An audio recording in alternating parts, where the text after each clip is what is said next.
On day one of our community tour of Copper Harbor, Local 3's Brianna McLean shares the history of the area and gives us a tour of a historic state park. Copper Harbor is the northernmost community in Michigan with less than 100 year-round residents. And as it's represented in the name, Copper Harbor's history began with the Michigan Copper Rush.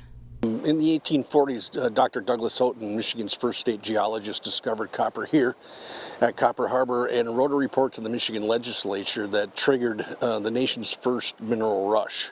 So in 1843, hundreds of prospectors and miners were heading up here to look for copper, and there was a concern at the time that the local Ojibwe tribe would have some issues after the Treaty of La Pointe was signed. So they were worried a little bit about a conflict between the miners, explorers, and the Native Americans. So they sent in Fort Wilkins to serve as a buffer to keep an eye on things and to make sure and maintain civil order. Over 100 men from Companies A and B 5th Infantry constructed Fort Wilkins in 1844, naming the fort after Secretary of War William Wilkins. A year later, the troops were reduced by half with the Mexican War beginning down in Texas. And then a year after that, they closed the fort, so it was only open from 1844 to 46.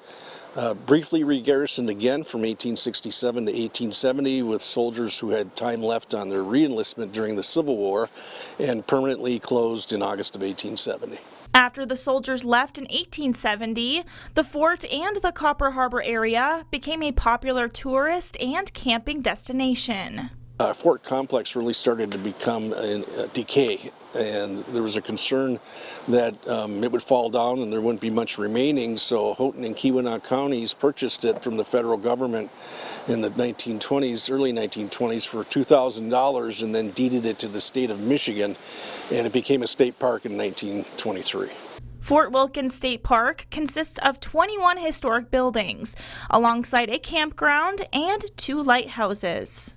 You can see the workshops, bakery, blacksmith shop, married enlisted men's housing, the officers' quarters.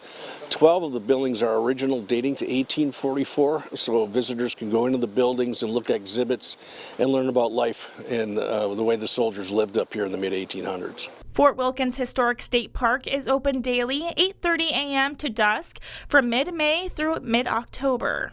In Copper Harbor, Brianna McLean, Local 3 News.